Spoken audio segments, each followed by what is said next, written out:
നമസ്കാരം. ഞാൻ കൃഷ്ണദാസ്, ആഞ്ജനേയ ജ്യോതിഷാലയം. ഓം നമ ശിവായ. മനോജവം മാരുതതുല്യവേഗം ജിതേന്ദ്രിയം ബുദ്ധിമതാം വരിഷ്ഠം വാദാത്മജം വാനരയോധമുഖ്യം ശ്രീരാമദൂതം ശിരസാ നമാമി. ബജരംഗി മീഡിയയിലേക്ക് ഏവർക്കും സ്വാഗതം. ഇന്ന് ഇവിടെ പറയാൻ പോകുന്നത് പൂജാമുറി, അതായത് നമ്മുടെ വീടുകളിൽ പ്രാർത്ഥനയ്ക്ക് വേണ്ടിയുള്ള സ്ഥലം, അല്ലെങ്കിൽ ചില വീടുകളിൽ പൂജാമുറിയായിട്ട് തന്നെ സജ്ജീകരിക്കാറുണ്ട്. ഇവിടെ പൂജാമുറി വയ്ക്കാൻ പറ്റിയ സ്ഥലം ഏതാണ് എന്നുള്ളതിന് ഉള്ള ഉത്തരം വടക്ക് കിഴക്ക് ഭാഗമാണ് ഏറ്റവും ഉത്തമമായ സ്ഥലം. അതുപോലെ ഇനി പൂജാമുറി വയ്ക്കാൻ സ്ഥലമില്ലാത്ത ഇടങ്ങളിലാണെങ്കിൽ നമ്മുടെ സ്വീകരണ മുറിയുടെ തെക്ക് പടിഞ്ഞാറേ മൂലയിൽ നിന്ന് കിഴക്കോട്ട് തിരിച്ച് ഒരു റാക്ക് പണിയുകയോ, അല്ലെങ്കിൽ ഇപ്പം നമുക്ക് റെഡിമെയ്ഡായിട്ടുള്ള പൂജാമുറികൾ വാങ്ങിച്ച് ചുമരിൽ പിടിപ്പിക്കാൻ പറ്റും. അങ്ങനെയുള്ള സംഗതികൾ പിടിപ്പിക്കാൻ ഈ ഭാഗങ്ങൾ ഉപയോഗിക്കാവുന്നതാണ്. അതുപോലെ ഒരു കാരണവശാലും സ്റ്റെയർ കേസിനടിയിൽ പൂജാമുറി വരാതെ പ്രത്യേകം ശ്രദ്ധിക്കണം. പൂജാമുറി എപ്പോഴും ശുദ്ധമായും വൃത്തിയായിട്ടും സൂക്ഷിക്കണം. അതുപോലെ തന്നെ പൂജാമുറിയിൽ ഏതെല്ലാം ദേവതകളെ വയ്ക്കാം. ഇവിടെ ഏറ്റവും പ്രധാനമായിട്ട് പറയുന്നത് നമ്മുടെ ഹൈന്ദവ സംസ്കാരപ്രകാരം കോടാനുകോടി ദേവതാ സങ്കല്പങ്ങളുണ്ട്.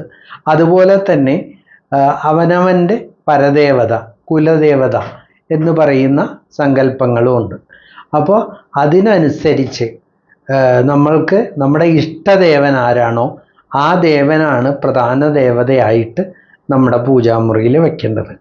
അതുപോലെ ഗണപതി, മഹാലക്ഷ്മി, സരസ്വതി, വിഷ്ണു അല്ലെങ്കിൽ ഗുരുവായൂരപ്പൻ, ശാസ്താവ്, സുബ്രഹ്മണ്യൻ എന്നീ ദേവതാ സങ്കല്പങ്ങളെ നമുക്ക് സാധാരണയായി പൂജാമുറിയിൽ വയ്ക്കാം. അതുപോലെ തന്നെ അവനവൻ്റെ ഉപാസനാമൂർത്തി അല്ലെങ്കിൽ ഇഷ്ടദേവതയുടെ ചിത്രങ്ങളും വയ്ക്കാം. അതുപോലെ ഇവിടെ വിഗ്രഹങ്ങൾക്ക് വയ്ക്കാനാണ് നമുക്ക് താല്പര്യമെങ്കിൽ വിഗ്രഹങ്ങൾ വയ്ക്കാം. പക്ഷേ അത് യവക്കണക്കിൽ ഉള്ള വിഗ്രഹങ്ങൾ വയ്ക്കാതിരിക്കുന്നതാണ് നല്ലത്. പിന്നെ നമ്മൾക്ക് എന്താണോ ആചരണ രീതി, ചിലവരെ ചന്ദനത്തിരി കത്തിക്കലായിരിക്കും, ചിലവർ 2 നേരവും കിഴക്കോട്ടും പടിഞ്ഞാട്ടും തിരിയിട്ട് നല്ലെണ്ണ ഉപയോഗിച്ച് വിളക്ക് വയ്ക്കുന്നവരായിരിക്കും, ചിലവർ നെയ്വിളക്ക് വയ്ക്കുന്നവരായിരിക്കും, ചില ആൾക്കാർ 2 നേരവും കർപ്പൂരം കത്തിക്കുന്നവരായിരിക്കും. ഏതാണോ നമ്മളുടെ പൂർവികർ നമുക്ക് കാണിച്ചു തന്നിരിക്കുന്ന ആ രീതിയിൽ പോകുന്നതാണ് ഏറ്റവും നല്ലത്. ഇതിലുപരിയായിട്ട് നമ്മളുടെ ഇഷ്ടദേവതയെ പ്രാർത്ഥിക്കാനായിട്ടൊരിടമായിട്ടാണ് നമ്മൾ പൂജാമുറിയെ കാണേണ്ടത്. മേൽപ്പറഞ്ഞ ദേവതാ സങ്കല്പങ്ങളുടെ ഫോട്ടോകളൊക്കെ വെച്ചിരുന്നാലും നമ്മുടെ ഇഷ്ടദേവതാ ധ്യാനം, ഇഷ്ടദേവതാ പ്രാർത്ഥന, ഇഷ്ടദേവതയുടെ മന്ത്രങ്ങൾ എല്ലാം ചൊല്ലുന്നത് വളരെ ഗുണകരമാണ്. അതുപോലെ പൂജാമുറിയിൽ ഇരുന്ന് നമുക്ക് വേണമെങ്കിൽ വിഷ്ണു സഹസ്രനാമം, ലളിതാ സഹസ്രനാമം ഒക്കെ നിത്യപാരായണം ചെയ്യാവുന്നതാണ്. ചിലവരൊക്കെ പൂജകൾ ചെയ്യാൻ ആഗ്രഹിക്കുന്നവരുണ്ട്. അപ്പോൾ അവനവൻ്റെ കുലത്തിനനുസരിച്ച രീതിയിലുള്ള പൂജാതി കർമ്മങ്ങൾ നിർവഹിക്കാം. അതിന് കുഴപ്പങ്ങളില്ല. നിവേദ്യങ്ങൾ കൊടുക്കാൻ അത് നമ്മുടെ ഇഷ്ടപ്രകാരം അവിലോ, മലര്, ശർക്കര, അതുപോലെ കൽക്കണ്ടം, മുന്തിരി എന്നിവയൊക്കെ നമുക്ക് നിവേദ്യമായിട്ട് കൊടുക്കാവുന്നതാണ്.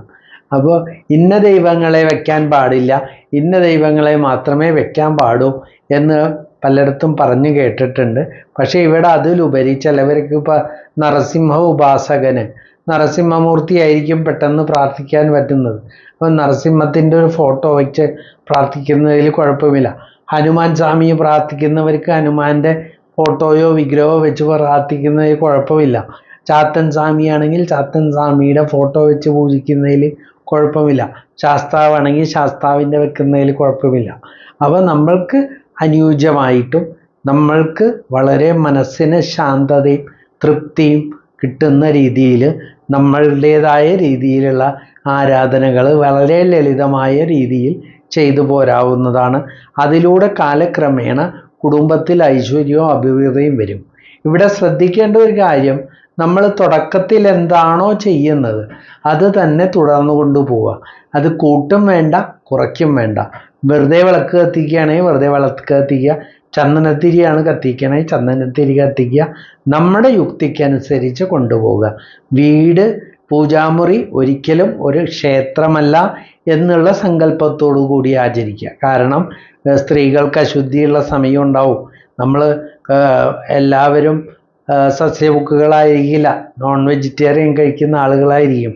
അപ്പോൾ അങ്ങനെയൊക്കെ വരുമ്പോൾ നമ്മൾക്ക് ഭയങ്കരമായിട്ട് ഉള്ള ശുദ്ധം പാലിക്കുക എന്നുള്ളതൊന്നും പറ്റില്ല. പിന്നെ പൂജാമുറിയിൽ ഒരുപാട് മൂർത്തികളുടെ ഫോട്ടോ വയ്ക്കുന്നതോ അല്ലെങ്കിൽ വിഗ്രഹം വയ്ക്കുന്നതോ ഒഴിവാക്കുന്നത് നല്ലതാണ്.